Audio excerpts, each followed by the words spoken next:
کہ اگر وہ بول رہے تھے تو کعبے کی برکت اور کعبے کے موجے کی وجہ سے بول رہے تھے. ہم جہاں ہوں بولتے ہیں.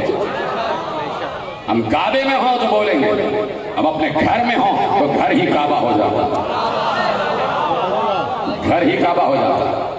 بچپن شروع ہو رہا, زندگی شروع ہو رہی ہے, ابھی دنیا میں حجت خدا ہے, اور آتے ہی تعارف کرایا کہ میں ہوں اگلی حجت, میں ہوں اللہ کا ہونے والا نمائندہ, میں ہوں حجت خدا.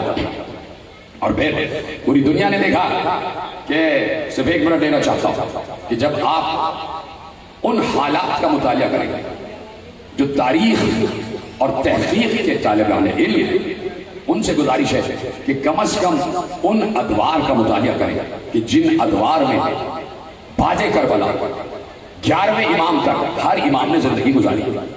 سخت ترین پابندی, سخت ترین پابندی, سخت ترین پابندی, کوئی مل نہیں سکتا آل محمد سے. اتنا سخت پہرا لگا ہوا, اتنے یعنی چاروں طرف جس گلی میں آل محمد کا گھر ہے, گلی کے ہر نکڑ پر جاسوس معین ہوئے, اور وقت وقت کی پل پل کی رپورٹ چاہتی تھی, کون آ کے ملا, کس نے گفتگو کی, کون کتنی زکوٰۃ اور خمس لے کر آیا, یہ ایک ایک چیز وہاں پر پہنچائی جاتی ہے. اور بات یہ ہے کہ بڑے بڑے سلطان, بڑے بڑے بادشاہ, بڑے بڑے حاکم جن کے پاس پوری مملکت کا اختیار تھا, وہ ایک گلی میں رہنے والے سے ڈر رہے تھے. سلامت, وہ گلی کے ایک بوسیدہ مکان میں, کچے سے مکان میں رہنے والے سے خوفزدہ تھا. قصر شاہی لرز رہا تھا کچی اینٹوں کے مکان سے. جبہ شاہی شکستہ ہو رہا تھا پیوند لگے امامے سے کہ یہ ہے وہ. تو اصل بات یہ تھی کہ کہیں اختیار ان کے پاس نہ چلا جائے. تو یہ کش فہمی, کش فکری تھی بادشاہوں کی, حاکموں کی, خلیفاؤں کی, جابر سلطانوں کی کہ اختیار ان کے پاس نہ چلا جائے. اس کو یہ پتہ ہی نہیں کہ اختیار ہے ہی ان کے پاس, اختیار ہے ہی ان کے پاس, اور ان کو جو اختیار ملا ہے وہ اللہ کی طرف سے ملا ہے. جو ہو گیا, ان کو جو اختیار ملا ہے اللہ کی طرف سے ملا ہے. دیکھیے قرآن میں آیتوں پر آیتیں اللہ نے دلیل کے طور پر رکھ دی ہے دلیل کے طور پر. ابھی میں نے آپ کے سامنے ایک آیت پڑھی اور مجھے حیات امام کاظم سے ایک واقعہ یاد آیا, آپ کے حوالے کرتا ہوں. وَجَعَلْنَا مِن بَيْنِ أَيْدِيهِمْ سَدًّا وَمِن خَلْفِهِمْ سَدًّا فَأَغْشَيْنَاهُمْ فَهُمْ لَا يُبْصِرُونَ. ان کے آگے بھی دیوار, ان کے پیچھے بھی دیوار, ان کی آنکھوں پہ پردہ پڑ گیا, بس وہ کچھ دیکھ نہیں پا رہے تھے. توجہ ہے, سننا چاہتے ہیں, میرے ساتھ ہیں, جیسے بول رہے تھے ویسے بولتے رہیے گا تاکہ میری حوصلہ افزائی ہوتی رہے, مجھے قوت ملتی رہے. جب آپ بولتے ہیں تو مجھ میں قوت آتی ہے, جب آپ چپ ہو جاتے ہیں میری قوت ختم ہو جاتی ہے. لو چپ ہو گئے.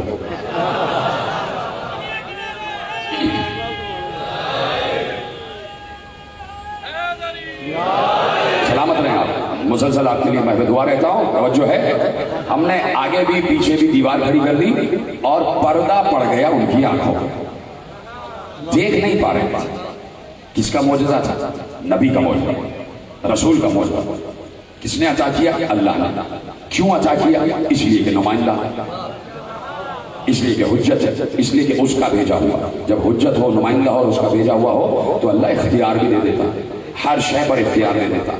سب نبی سب کو دیکھ پا رہے تھے, نبی کو کوئی نہیں دیکھ پا رہا تھا, اور نبی سامنے سے چلتے چلے گئے اور پہنچ گئے جہاں پہنچنا تھا. لکھا یہ ہے کہ زندان ہے, قید خانہ ہے, وہاں پر 2 باپ بیٹے بھی قید تھے. ہارون کا قید خانہ, 2 باپ بیٹے بھی قید.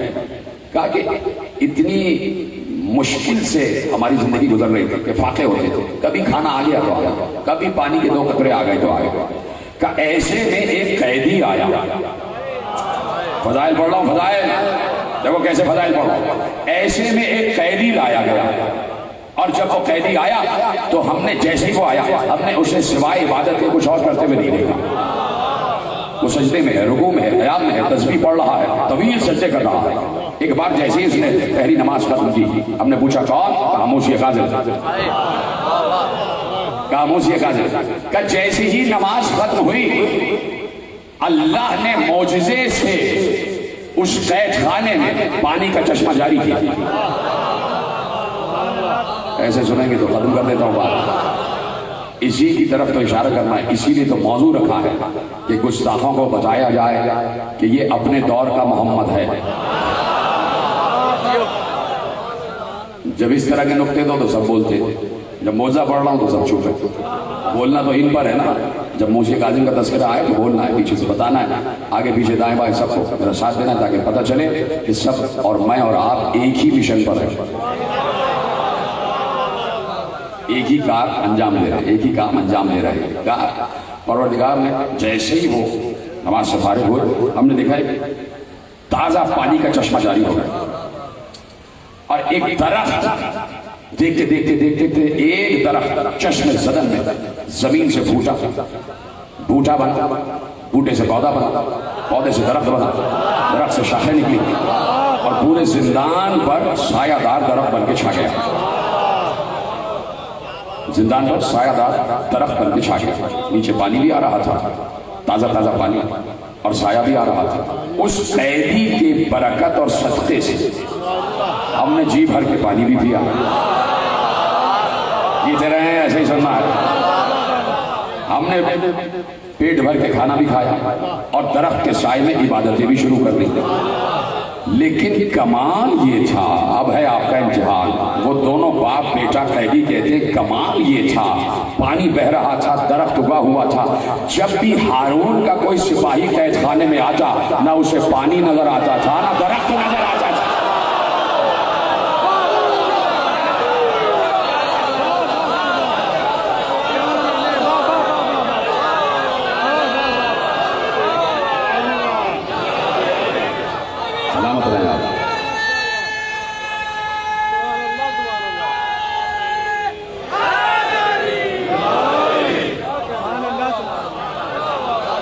خدا آپ کو سلامت ہے۔ باب الحوائج کے سلسلے میں آپ کی ہر مراد پوری ہو، جیسے آپ نے میرے ساتھ میں امام کا تذکرہ سنا، خدا آپ کو کوئی غم نہ دے سوا غم حسین۔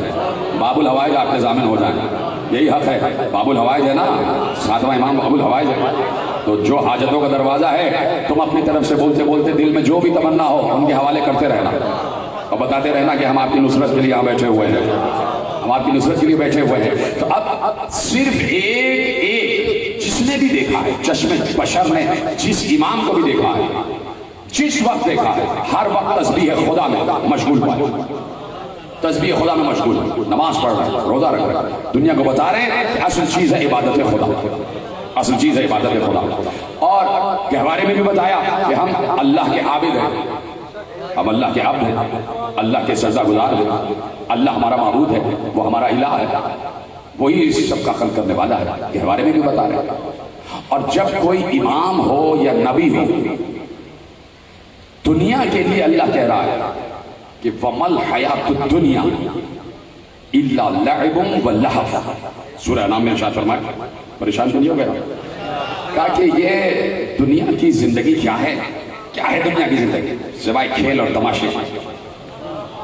تو جب عام دنیا کے بندوں سے یہ کہا ہے کہ خبردار ہر وقت لہو و لعب نہ کرنا، کھیل تماشوں سے دور رہنا، اس لیے کہ دنیا بھی حیات سوائے کھیل تماشے کے کچھ اور نہیں ہے، تو جب بندگان خدا عام بندوں سے کہہ رہا ہے کہ تم کھیل تماشے سے دور رہنا، تو اس کے اپنے نمائندے کے لیے تو اور واجب ہو جاتا کہ دنیا کے کھیل تماشوں سے دور رہے، نہ کھیلے۔ اور حجت خدا کی پہچان بھی یہ ہوتی ہے کہ وہ لہو و لعب سے دور رہتا ہے، اس کی ایک پہچان یہ بھی ہوتی ہے۔ کسی نے میرے امام موسیٰ کاظم علیہ السلام سے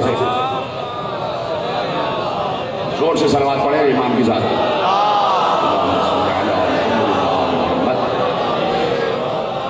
کہ اوصاف امام کیا ہے، اوصاف امام کیا ہے؟ جب بہت سے اوصاف گنوائے، وہاں یہ بھی گنوایا، کہا کہ وصف امام کی وصف اوصاف میں سے ایک وصف یہ بھی ہے کہ جانے والے امام نے اس کے لیے اعلان کیا ہو کہ آگے آنے والا امام یہ ہے، اور اسے ویسے ہی نصب کیا ہو جیسے پیغمبر نے غدیر میں علی کو نصب کیا،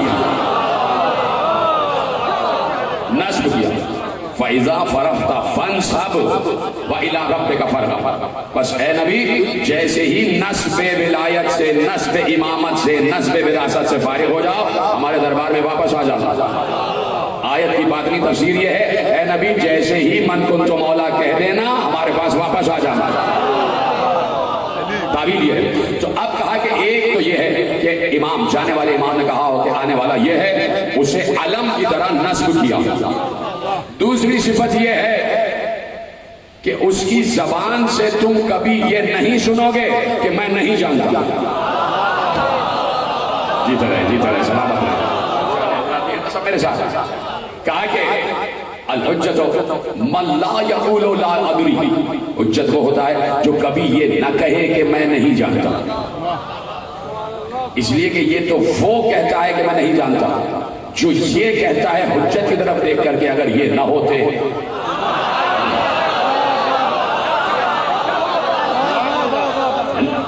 یہ تو عام انسان کہتا ہے کہ بھائی اگر یہ نہ ہوتے تو ہم ہلاک ہو جاتے.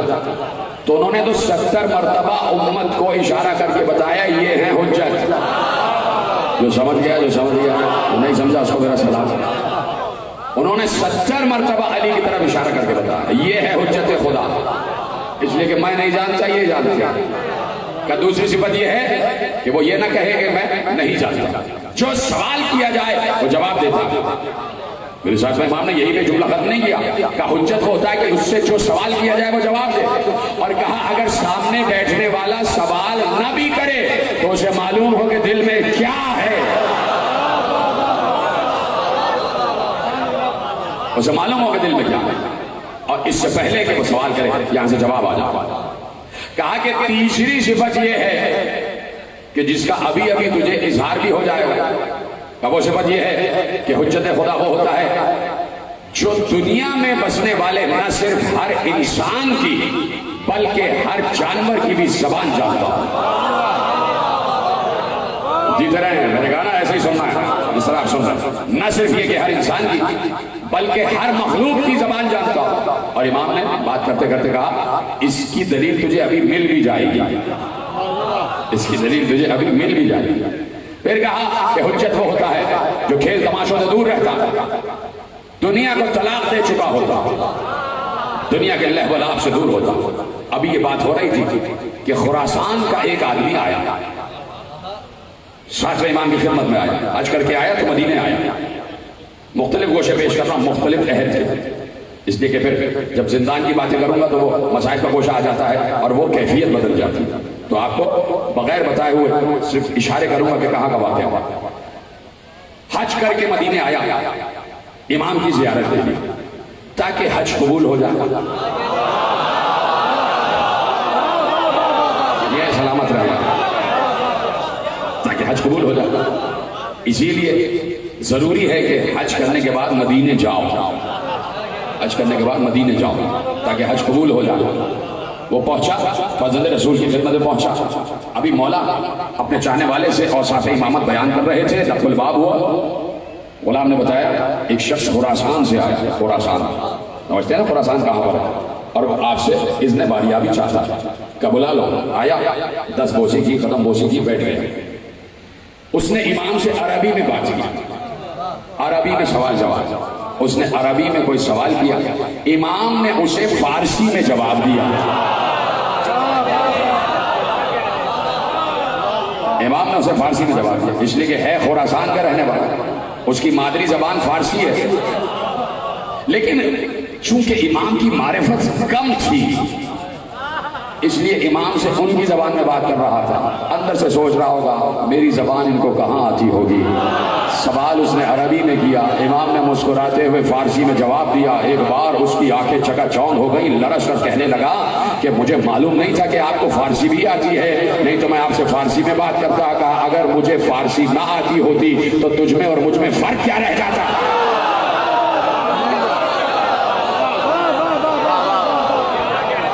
اگر ہمیں دنیا کی ہر زبان نہ آئے تو پھر عام انسانوں میں اور ہم میں فرق کیا رہ جاتا. توجہ ہے، کہیں جانا تو نہیں نا آپ کو، میرے ساتھ ہے کیا؟ پھر ہم میں اور عام انسانوں میں فرق کیا رہ جاتا دنیا کے لہو و لعب سے دور ہو. تو اب یہ صرف امام نے نہیں، ساتھ میں امام نے نہیں، ہر امام نے بتایا، ہر امام نے بتایا کہ اگر پہچاننا چاہتے ہو تو ہر سوال کا جواب دیتا ہے اللہ کی طرف سے. اس کے لیے نص سند قائم ہوتی ہے، ہر زبان جانتا ہے، پرندوں کی زبان جانتا ہے، ہر شے پر اس کا اختیار ہوتا ہے، مفترض الطاعت ہوتا ہے، جیسے آگے دیکھتا ہے ویسے پیچھے دیکھتا ہے، سو رہا ہوتا ہے پھر بھی جاگ رہا ہوتا ہے. سو رہا ہوتا ہے پھر بھی جاگ رہا ہوتا ہے، اس کے جسم پر مکھی نہیں بیٹھتی، اس لیے کہ مکھی نجاست سے اٹھ کے آتی ہے، یہ طہارت والے ہیں۔ توجہ ہے، اوصاف امامت بیان کیے، ہر امام نے بیان کیے۔ ایک سائل داخل ہوا، ایک شخص داخل ہوا، اور داخل ہونے کے بعد بہت بڑا نام ہے، ایک مکتب میں بہت بڑا نام ہے، وہ داخل ہوئے اور چھٹے امام کے شاگرد بھی ہیں، داخل ہوئے، اور داخل ہونے کے بعد چھٹے امام سے اس نے باریابی چاہا، گفتگو ہونے لگی، اور ایسے میں دیکھا کہ بالکل حجرہ ہے، اور حجرے کے سامنے صحن ہے، اور صحن میں بالکل ایک طرف دروازہ ہے، دروازے سے ملا ہوا ایک چھوٹا سا بچہ ہے 5 یا 6 برس کا، اور وہ بکری سے کھیل رہا ہے، وہ بکری سے کھیل رہا ہے۔ آنے والے نے امام صادق سے پوچھا وہ صاحبزادے کون ہیں؟ کہا میرا بیٹا موشی خالد، جو بول رہے ہیں نا ان کو میں سلام کر رہا ہوں، ایسے بولیے گا۔ کہا میرا بیٹا موشی خالد، کہا کہ آپ کے مطابق یہی آپ کے بعد حجت ہے؟ کہا ہاں۔ کہا کہ آپ تو کہتے ہیں کہ حجت بچپن ہی میں حجت ہوتا، النبی نبیا لو کان صبیا الامام اماما لو کان غلاما، نبی چاہے بچہ ہی کیوں نہ ہو، گہوارے ہی میں کیوں نہ ہو، نبی ہوتا، اور امام چاہے بچہ ہی کیوں نہ ہو، امام ہوتا۔ کہ آپ کا یہ قول ہے، نبی کا یہ قول ہے، تو یہ صاحبزادے تو کھیل رہے ہیں، اور آپ کہتے ہیں کہ حجت خدا کبھی کھیلتا نہیں، کھیل تماشوں میں نہیں، صاحبزادے تو بکری سے کھیل رہے ہیں۔ مسکرا کے کہنے لگے صاحبزادے تو شہزادے تو بکری سے کھیل رہے ہیں۔ امام صادق نے کہا ذرا قریب جاؤ دیکھو کیا کر رہے ہیں، دیکھو کیا کر رہے ہیں۔ وہ اٹھے، قریب گئے تو حیران رہ گئے کہ میرا 7واں امام جو 5 برس کا ہے، بکری کا کان پکڑ کے کہہ رہا ہے سجدہ کرنا اسے جو تیرا خالق ہے۔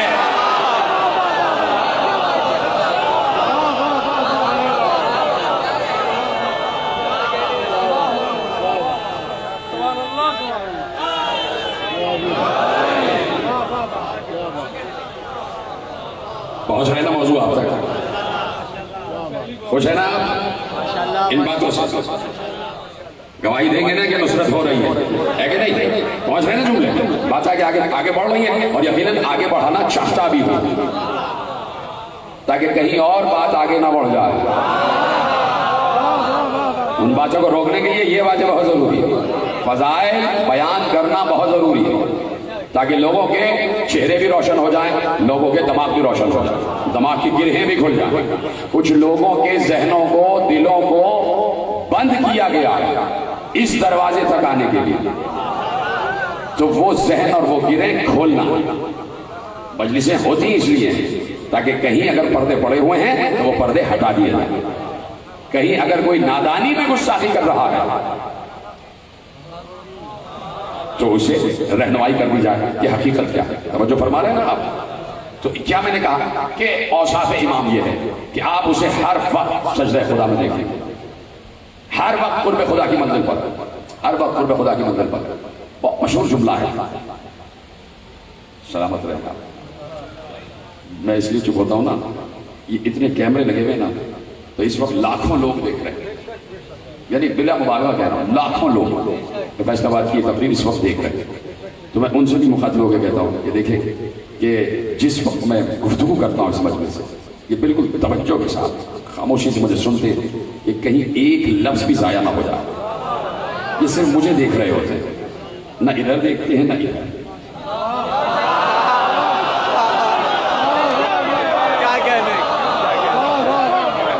معلوم ہے کہ اگر ادھر ادھر دیکھا تو کوئی بات ضائع نہ ہو جائے، کوئی جملہ محو نہ ہو جائے، تو سلامت رہے آپ، خدا آپ کو نظر بد سے اور حسد سے محفوظ رکھے۔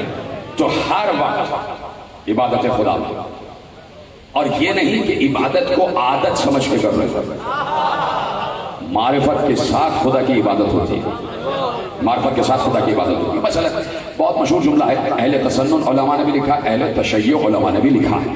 کیا لکھا ہے؟ میں پہلا جملہ کہوں گا، آپ تک لفظ پہنچ جائیں گے کہ کسی نے پیغمبر سے پوچھا کہ یا رسول اللہ، اکثر ہم نماز میں کھڑے ہوتے ہیں تو جو آپ کہتے ہیں کہ خضوع اور خشوع کے ساتھ نماز پڑھو، تو خضوع اور خشوع قائم نہیں رہتا، یا رسول اللہ کیا کرتا؟ دنیا بھر کی باتیں نماز کے وقت ذہن میں آ جاتی، کوئی چیز کہیں رکھ کے بھول گئے، نماز کے وقت ہی ذہن میں آ جاتی ہے، اچھا وہاں رکھی ہوئی، کہیں ہمیں جنگ پر جانا ہے تو نماز کے وقت ہی جنگ کی پلاننگ کر لیتے ہیں. یا رسول اللہ خضوع اور خشوع قائم نہیں ہو پاتا, کیا کریں؟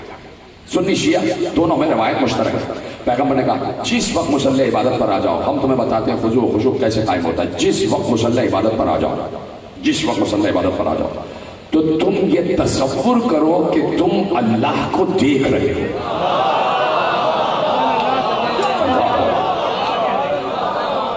کہ جب مسلح عبادت پر آؤ تو یہ تصور کرو کہ تم اللہ کو دیکھ رہے ہو.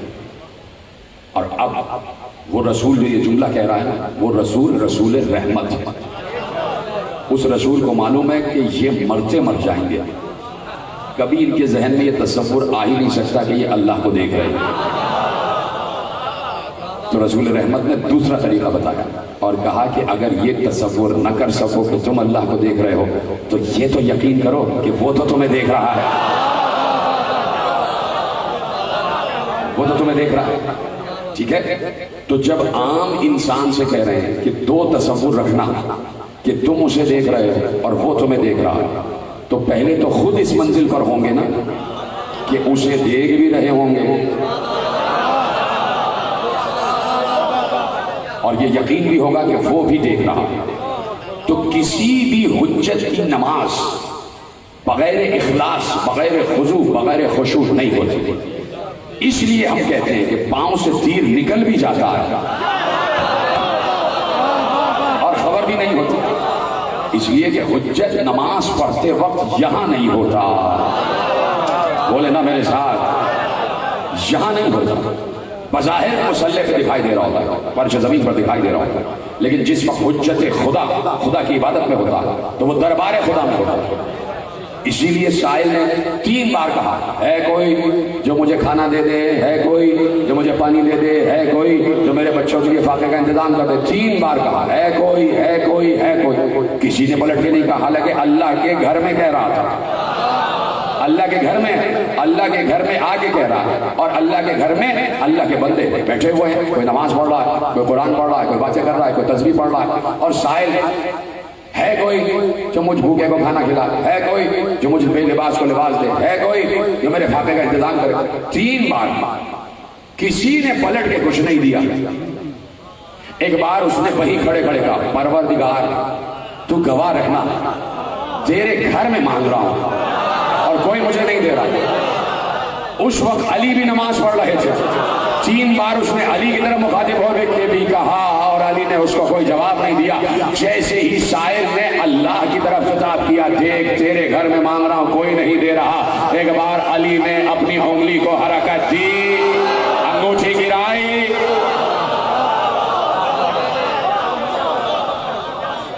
تو اب بتانے والے نے بتایا کہ علی نے 3 بار اس لیے جواب نہیں دیا کہ سائل یہاں پر بات کر رہا تھا اور علی نماز کے وقت یہاں ہوتے نہیں. جب وہاں بات پہنچی ہے جہاں علی تھے,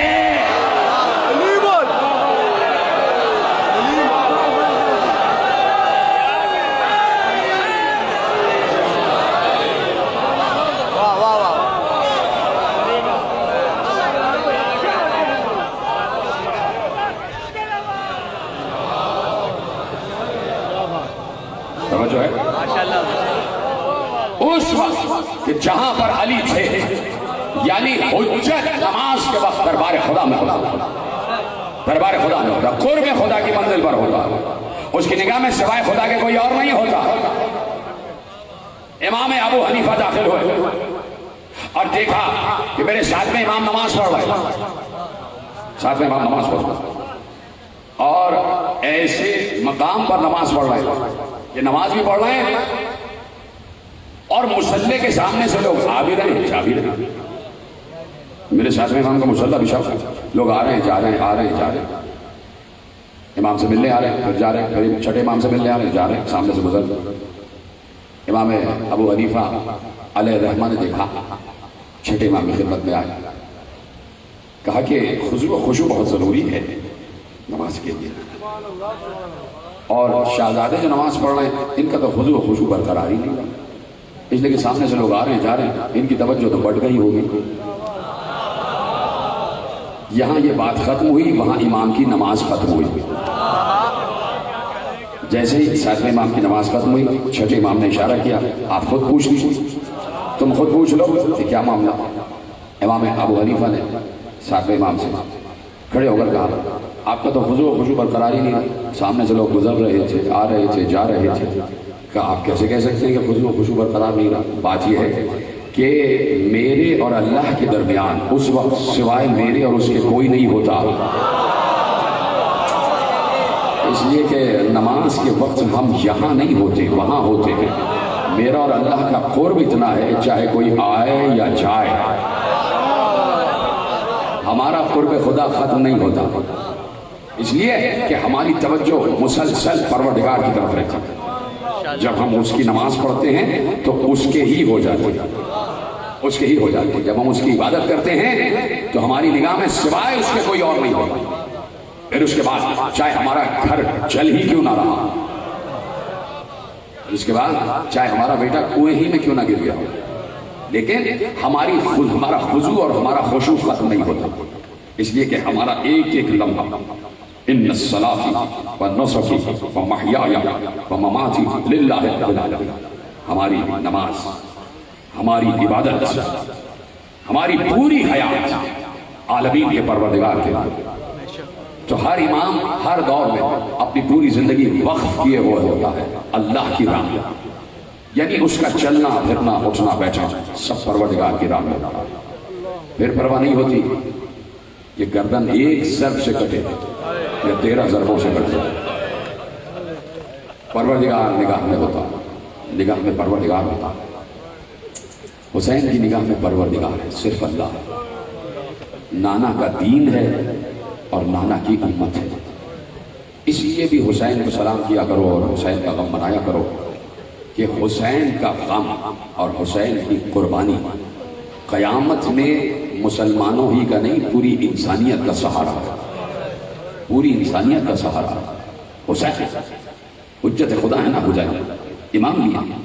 میں تو یہاں تم سے ایک روایت پیش کرتا ہوں، حسین تو بہت بلند ہے، رسول اللہ نے علی سے کہا، میدان محشر کا منظر بیان کر رہے تھے، جب بیان کر چکے تو علی سے کہا ابو الحسن ذرا میری بیٹی زہرا سے پوچھئے کہ میدان محشر میں امت کی شفاعت کے لیے ان کے پاس کیا ہے، میدان محشر امت کی شفاعت کے لیے کیا ہے۔ روایت دو طریقے سے، ایک ایسے جیسے میں بیان کر رہا ہوں اور ایک دوسرے طریقے سے کہ جب میدان محشر ہوگا، روایت خود رسول اللہ نے بیان کی کہ جب میدان محشر ہوگا سارے انسان حساب و کتاب کے لیے کھڑے ہوئے ہوں گے، ایسے میں علی سے کہوں گا اے علی اپنی زوجہ اور میری بیٹی فاطمہ سے پوچھے کہ زہرا کے پاس امت کی شفاعت کے لیے کیا ہے۔ علی جائیں گے زہرا کے پاس، زہرا جواب دیں گی ابو الحسن میرے بابا سے میری جانب سے کہیے گا امت کی شفاعت کے لیے تو میرے بیٹے عباس کے 2 کٹے ہوئے بازو ہی کافی، اجرکم علی اللہ، اجرکم علی اللہ۔ یہ سامان شفاعت ہو رہا ہے، اے امت محمد، اے مسلمانوں، اے کلمہ گویوں، مجلس کی مخالفت نہ کیا کرو، یہ سامان شفاعت ہے، یہ سامان شفاعت ہے۔ کسی کو یقین نہیں ہے کہ عبادتیں قبول ہو بھی رہی ہیں یا نہیں ہو رہی، صرف ایک یہ ذکر حسین ہے کہ جو خلوص کے ساتھ انجام دیا جاتا ہے۔ میں گارنٹی سے کہہ رہا ہوں، میں دعوے سے کہہ رہا ہوں، اس وقت جتنے افراد یہاں بیٹھے ہیں بشمول میری ماں بہنوں کے، ان کے ذہن میں سوائے حسین کے کوئی اور نہیں۔ یہ ہے خضوع اور خشوع، اس کو کہتے ہیں ارتکاز عبادت، اس لیے کہ حسین پورا گھر لے کر چلے، پورا گھر لے کر چلے، اور جو گھر چھوڑتا ہے اس عالم میں کہ بچے بھی ساتھ ہوں اور گھر کی خواتین بھی ساتھ ہوں، تو وہ تلوار سے جنگ کرنے کے لیے نہیں نکلتا، پھر وہ میدان جنگ میں جانے کے لیے نہیں نکلتا۔ حسین میدان جنگ میں جانے کے لیے نہیں نکلے تھے، حسین میدان مباہلہ میں جانے کے لیے نکلے تھے، ساتھ میں بچے بھی تھے، ساتھ میں عورتیں بھی تھیں، اور کہا آ جاؤ جہاں مباہلہ کرنا ہو، حسین مباہلے کے لیے حاضر ہے۔ لیکن سامنے والے اتنے جھوٹے تھے کہ انہوں نے حسین سے مباہلہ تو نہ کیا، مجادلہ کیا، جنگ ہو گئی، حسین بچوں کو لے کر نکلے۔ کل بھی میں نے عرض کیا کہ بڑی قربانیاں ہیں زوجہ مسلم کی، بڑی قربانی. قافلہ پہنچا ہے. جیسے ہی 13 محرم کو ابن زیاد کے دربار میں لٹا ہوا قافلہ، کچھ بیوی جن کے سروں پر چادریں نہیں تھی، ان کے آگے آگے ایک بیمار قیدی جس کی گردن جھکی ہوئی تھی، پاؤں میں نالین بھی نہیں تھے، راستے میں پتھر چبھ رہے تھے، کانٹے چبھ رہے تھے، اور پاؤں میں آبلے پڑ چکے تھے، پاؤں سے زخم بہ رہا تھا، زخم سے خون بہ رہا تھا، ہاتھوں میں ہتھکڑیاں، پاؤں میں بیڑیاں، گلے میں وہ توق جس میں کانٹے نکلے ہوئے تھے، اور وہ کانٹے گردن تک چبھے ہوئے تھے. قیدی گردن جھکائے ہوئے دربار ابن زیاد میں داخل ہوا. ابن زیاد نے پوچھا یہ کون ہے آگے آگے؟ کہا یہ حسین کا بیٹا علی ہے، یہ حسین کا بیٹا علی ہے. کہا کہ تم حسین کے بیٹے علی ہو، علی بن حسین ہو، مجھے یقین نہیں آتا کہ تم مسلم کے بھتیجے ہو، اس لیے کہ اب سے 1 مہینے پہلے مسلم اسی دربار میں ایسے ہی قید کر کے لائے گئے تھے، لیکن عالم یہ تھا کہ مسلم کی گردن اٹھی ہوئی تھی، سینہ چوڑا تھا، اور مسلم ایک ایک کو چھڑکتے ہوئے دربار میں آ رہے تھے.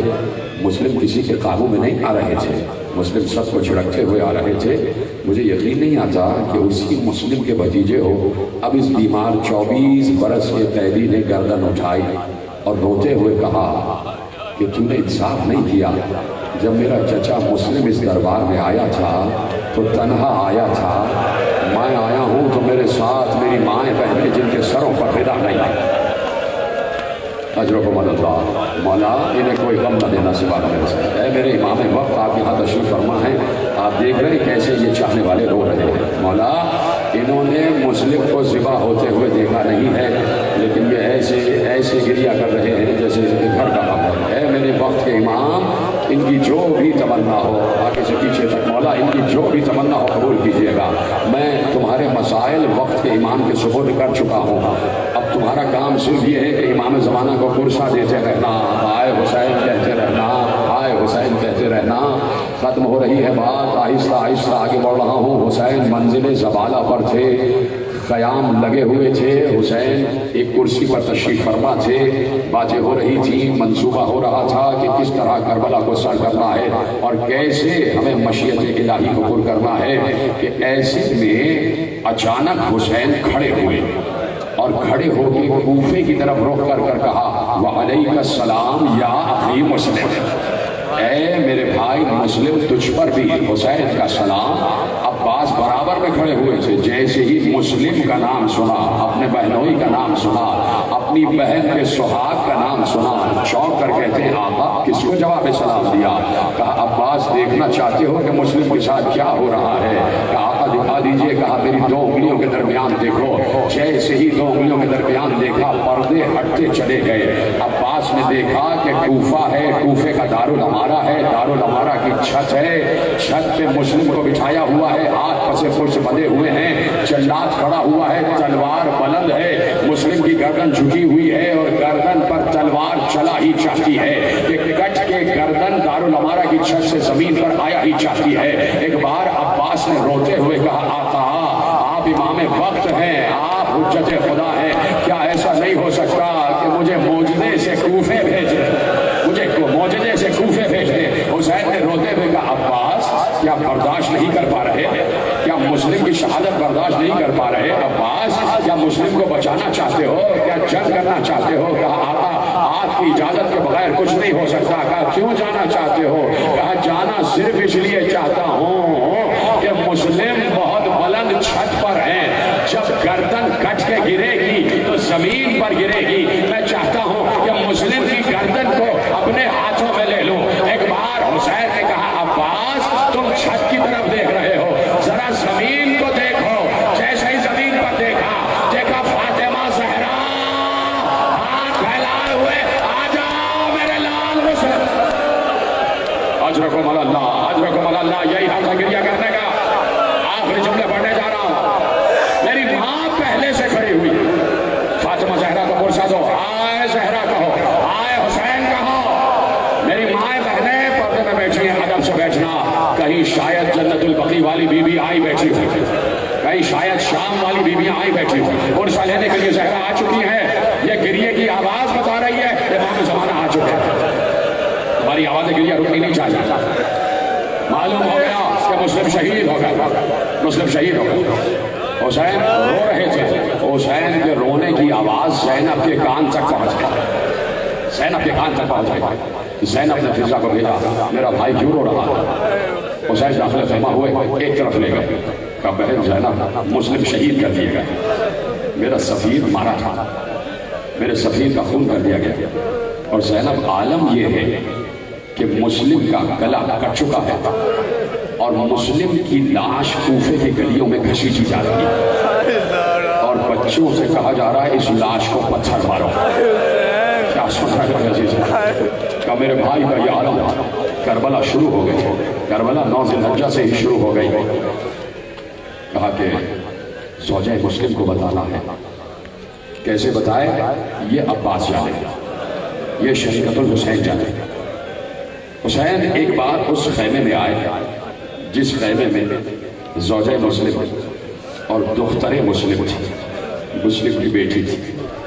سمجھ گئے ہو تو رو رہا کہ میں کیا پڑھنے جا رہا ہوں۔ کربلا تو سب کی سنی ہوئی ہے، لیکن معجزہ یہ ہے کہ ہر برس کربلا تازہ ہو جاتی ہے، یہ معجزہ ہے۔ ایسا لگتا ہے کل کی بات ہے اور پہلی مرتبہ سن رہے، یہ معجزہ ہے۔ مسلمانوں دیکھو، یہ ہے معجزہ کربلا کا، کہ جس طرح سے لگتا ہے کہ جیسے کل کا واقعہ ہے اور آج چاہنے والے رو رہے ہیں۔ خیمے میں آ گئے، بچی کو بلایا، 4 برس کی چھوٹی سی بچی، حمیدہ بنت مسلم سلام اللہ علیہ، ہماری جانیں قربان ہو جائیں بیوی پر، اس چھوٹی سی شہزادی پر ہمارے خون کا ایک قطرہ قربان ہو جائے، ہمارے بچے قربان ہو جائے۔ شہزادی کو بلایا، بچی کو اٹھایا، اپنے زانوں میں بٹھا لیا، زانوں میں بٹھایا، کبھی رخسار چھوما، کبھی بالوں پہ ہاتھ میں، کبھی بچی کو گلے سے لگا دیا اور کہا بہن، شریعت الحسین سے کہا بہن بھی راستے میں ہم نے 2 منزل پہلے کوئی آیا تھا تو اس سے ہم نے گوشوارے خریدے تھے، بندے خریدے تھے، وہ بندے لے آئیے۔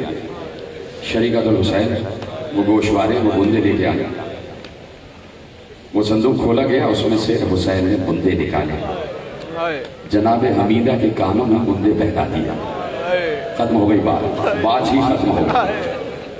سامنے سکینہ یہ منظر دیکھ رہی تھی،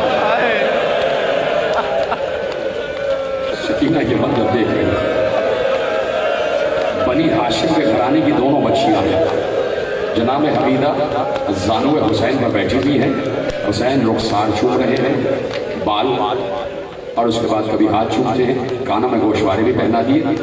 جب جناب مسلم کی بیٹی نے بار بار یہ دیکھا کہ میرے آقا حسین، میرے چچا حسین مجھے پیار کر رہے ہیں، میرے کانوں میں گوشوارے پہنا رہے ہیں، تو بچی نے ایک بار ایسے دیکھا، بیٹھی نہ زانوں پہ، ایسے دیکھ کر کہا چچا آج تو آپ ہمیں ایسے پیار کر رہے ہیں جیسے یتیم بچوں کو پیار کر رہے ہیں۔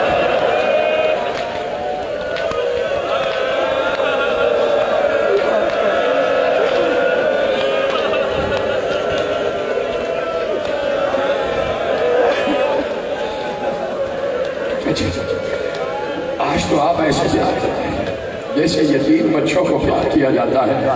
حسین سے برداشت نہ ہوا، بچی کو سینے سے لگا کر کہا بیٹی آج سے میں تیرا بابا ہوں، آج سے عباس تیرا بابا ہے، تیرا بابا شہید ہو گیا، تیرے بابا کو قتل کر دیا گیا، ختم ہو گئی بات۔ سکینہ دیکھ رہی تھی کہ جب کوئی بچی یتیم ہوتی ہے تو اس کے رخسار پر پیار کیا جاتا ہے، اس کے بالوں کو سہلایا جاتا ہے، اس کے کانوں میں بندے پہنائے جاتے ہیں۔ ایک بار حسین کا گلا کٹ کے نوکے سنا پر آیا، سکینہ کے تماچے لگے، گوشوارے چھیلے گئے، فرات کا رخ کر دے گا چچا عباس کیا یتیموں کا تماچا۔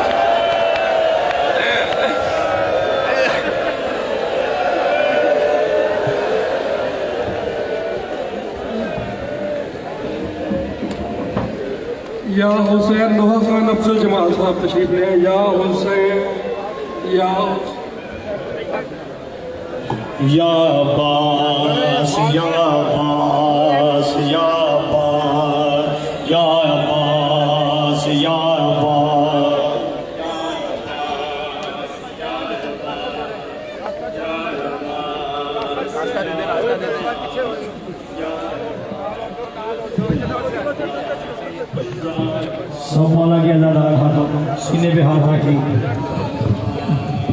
یا عباس یا عباس یا عباس یا عباس یا عباس یا عباس یا عباس یا عباس یا عباس عباس نے چراغ وفا کے جلا دیے یا عباس سب جرت و طاقت مطالع لگا دی یا عباس یا عباس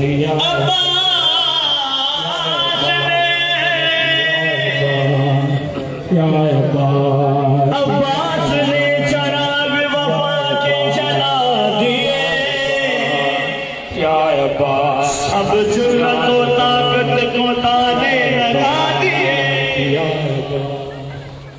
عباس یا عباس اصغر کی دیکھیے پیاس کہیں اٹھ نہ جائے یا عباس یہ